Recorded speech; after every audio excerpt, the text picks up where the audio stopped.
Hadirilah prosesi budaya Megengan dan kirim arwah jamak. Budaya tanpa syariat iku medeni, dan syariat tanpa budaya iku sepi. Maka perlu ada kolaborasi antara syariat dengan budaya. Contohnya adalah pakaian.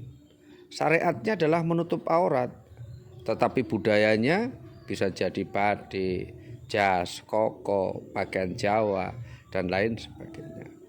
Sama halnya dengan menyambut Ramadan. Menyambut Ramadan di berbagai macam tempat ada beraneka ragam budaya menyambut Ramadan. Walaupun bisa jadi di Arab sendiri tidak ada budaya menyambut Ramadan seperti di Indonesia. Di Indonesia terutama di Jawa ada budaya Megengan, ada budaya Punggahan, ada budaya Nyadran, Ruahan, Arwah Jamak. Bahkan ada yang sedikit ke Arab-Araban namanya tarhib. Kalau dalam bahasa saya tidak menjadi masalah apapun namanya. Yang terpenting adalah isinya mencerminkan syariat untuk memperbaiki kualitas hidup kita, muqarabah kita, hablum minallah kita, dan hablum minanas kita kepada sesama manusia. Kalau dalam kitab berbudaya seperti di Indonesia misalnya, kata Megengan itu kalau kita Arabkan artinya itu kan menahan. Menahan itu kalau kita bahasa Arabkan dari kata imsyak. Kita diingatkan bahwa sebentar lagi kita akan memasuki bulan suci Ramadan, di mana ketika kita sudah mendengar kata imsak, maka puasa sudah dimulai. Dan ketika puasa itu dimulai, akan menjadi sia-sia puasa yang kita lakukan. Hanya akan mendapatkan lapar dan haus ketika kita berpuasa tetapi masih memiliki hutang hati, masih memiliki dendam, iri hati, dan lain sebagainya. Maka mengingatkan hutang piutang sebagai bagian daripada hutang hati atau sakit hati perlu dilakukan bukan hanya ketika seorang itu meninggal. Terkadang kita begitu repot kalau ada orang meninggal, kita mohon maaf dalam tanda kutip seperti dipaksa memberikan saksian. Kita saksikan bersama apakah si fulan sedone sae, kita akan mengatakan sae walaupun tadi malam baru mabuk. Tetapi demi budaya terkadang kita mengatakan sae. Nah, agar si fulan itu meninggal betul-betul dalam keadaan sae, dalam keadaan baik, maka sebelum meninggal yang sesungguhnya jangan sampai dia telah meninggal sebelum meninggal. Yaitu ketika berpuasa, sebelum berpuasa diingatkan apakah kita masih punya hutang puasa, apakah kita masih punya hutang piutang kepada tetangga, apakah kita masih punya salah. Disinilah pentingnya tradisi budaya Nyadran, pentingnya tradisi budaya Megengan, karena dalam Nyadran, Megengan jangan lihat nama Megengan, Punggahan dan Nyadrannya, tetapi lihat esensi apa yang dilakukan ketika kita menyelenggarakan Megengan, Nyadran, dan lain sebagainya. Kalau secara asal-usul sejarah, Megengan, Punggahan, dan lain sebagainya memang berasal dari tradisi budaya agama Hindu, di mana pada waktu itu ada istilah upacara sraddha, di mana dalam sraddha yang kemudian berubah menjadi Nyadran. Dahulunya dalam sraddha itu yang dilakukan pemujaan, yang dilakukan doa itu hanya orang-orang yang dianggap terhormat, roh-roh yang dianggap suci. Islam hadir berbeda. Ketika kita arwah jamak, ketika kita doa bersama, yang didoakan bukan hanya pejabat, bukan hanya rohnya para kiai, tapi semua orang yang mengirimkan nama-nama pasti dia dikirimkan doa dalam bentuk arwah jamak, disebutkan semuanya. Itu bukti persamaan harkat dan martabat manusia di hadapan Allah itu sama. Yang membedakan adalah iman dan takwa kita. Tradisi Nyadran atau Sarada pada dahulunya, Sunan Kalijaga misalnya, Mbah Sunan Kalijaga itu melihat tradisi ketika ada orang meninggal dunia atau mereka memadakan pemujaan, mereka kumpul di tanah lapang. Ada kalian kumpul di pinggir jalan sambil membawa makanan dan lain sebagainya. Tetapi beda esensi. Makanan yang dulu dibawa dalam sraddha itu diperuntukkan untuk roh-roh yang dihormati. tetapi kemudian dirubah oleh Sunan Kalijaga. Tradisi silaturahmi berkumpulnya dipertahankan, tetapi isinya diganti dengan silaturahmi. Apakah ada larangan silaturahmi dalam agama? Tidak ada. Jadi kalau megengan isinya adalah silaturahmi, di mana salahnya? Kemudian dalam silaturahmi mungkin tidak luwes dan tidak pantas kalau tidak ada makan-makan. Bukankah kita sedekah juga sangat dianjurkan? Dan budaya tradisi kita lebih mudah sedekah makanan daripada sedekah uang. Kalau untuk makan bersama ini, kalaulah seandainya setiap keluarga dipungut 50.000, mungkin keberatan. Tetapi begitu dihimbau setiap keluarga membawa nasi bungkus, nasi berkat, nasi kota, bahkan perwakilan RT membuat tumpeng, bisa jadi untuk membuat itu semua habisnya lebih dari 100.000. Tetapi mereka lebih senang bersedekah makan. Dan apakah ada dalam agama melarang kita untuk belajar sedekah? Tidak ada. Dan standarisasi hubungan baik sama manusia itu salah satunya adalah diukur dari makan bersama. Kalau kita sudah mau makan bersama, itu menggambarkan rukun, guyub.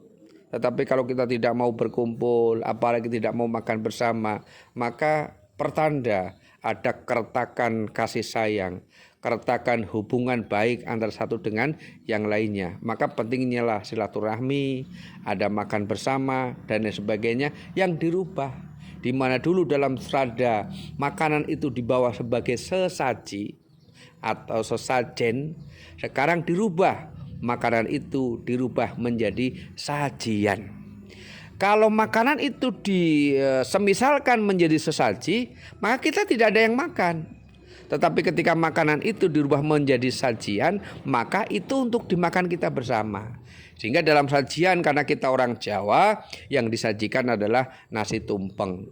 Nasi tumpeng itu menggambarkan tumindak panguripan ingkang lurus yang lempeng tumuju marang pangeran. Maka nasi tumpeng yang benar sesuai dengan adat nilai tujuan syariat adalah biasanya tumpeng itu lancip lurus ke atas. Yang menggambarkan pondasinya, bawahnya adalah hasil bumi. Ada mungkin urap-urapan, ada mungkin sayur-sayuran, ada telur, ada ayam. Mohon maaf saya pesan, ini bukan koreksi, hanya menyarankan. Ke depan kalau bikin tumpeng, kalau bisa nasinya sedikit, lauknya yang banyak. Karena survei membuktikan biasanya segone orang teh lawuhe dipangan. Maka ben kepangan kabeh, lawuhe sing akeh, segone sithik, ben tumpenge bermanfaat. Kemudian melengkapi daripada tumpeng, biasanya dalam makan bersama, tradisi selamatan, syukuran, megeng dan sebagainya, ada ingkung. Ingkung itu manikung, yang ada adalah puncak doa. Maka ayam ingkung itu digambarkan seperti posisi orang sujud. Maka agar ingkung itu berubah atau berbentuk menjadi orang yang sujud, maka ketika ayam baru disembelih, sudah meninggal dunia, masih lemes, bisa diatur, diikat dengan bumbu yang berupa tali. Apa itu? Daun serai atau daun kamijara itu kan, untuk mengikat agar dia kepalanya nunjuk ke bawah, agar tangannya bisa sidagep, kakinya bisa sidagep. Itu mengingatkan kepada kita, kalau orang-orang yang sudah lama tidak sholat, lama tidak menembah, tidak sujud kepada Allah, maka ketika dia sholat kaku. Apalagi ketika sholat taraweh, dawa, sholatnya suwi, roatnya panjang, ayatnya panjang, Masya Allah. Bisa jadi menjadi beban kalau kita tidak siap. Inilah pentingnya kita sambut Ramadan dengan iman. Sebab kalau kita menyambut Ramadan dengan iman, insya Allah semuanya menjadi ringan. Iman itu saya ibaratkan seperti cinta. Ketika Bapak Ibu mencintai seseorang, maka perjuangan pun dilakukan. Kenapa? Karena cinta. Sama dengan iman. Kalau kita penuh dengan iman wahtisaban, mbok poso ngele, sholat suwe, tetap kita lakukan. Kenapa? Karena iman. Maka ingkung sebagai puncak menembah kita kepada Allah adalah sujud.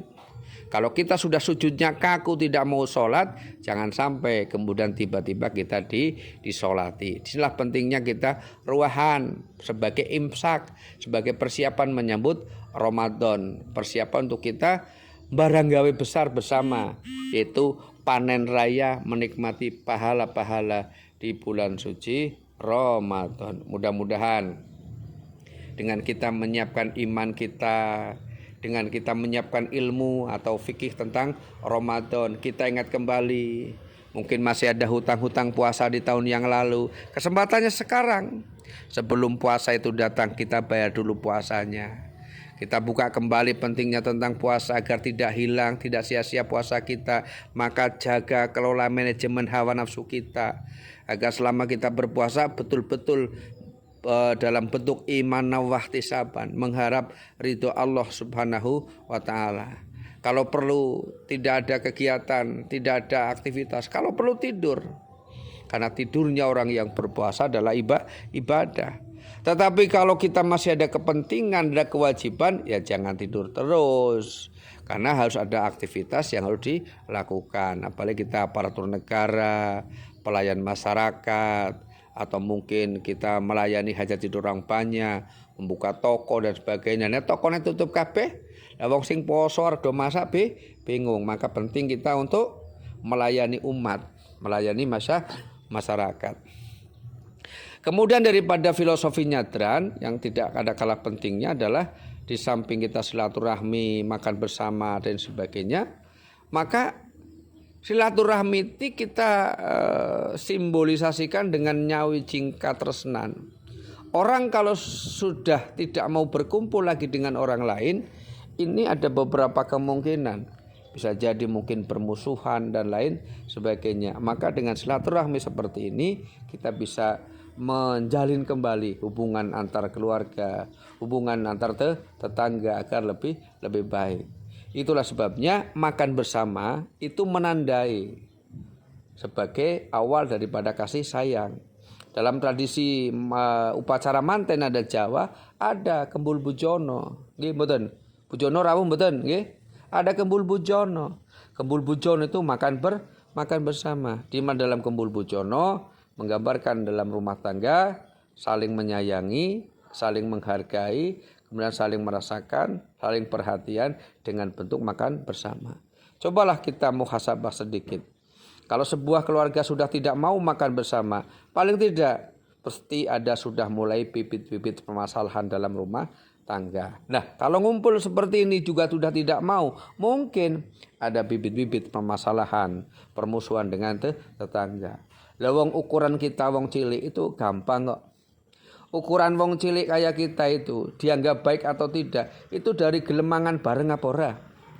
Kalaulah mungkin di angkringan, di burjo atau mungkin di warung-warung makan kecil pinggir kaki lima, itu ukuran orang itu dianggap baik atau tidak itu nek gelem bayari apa ora.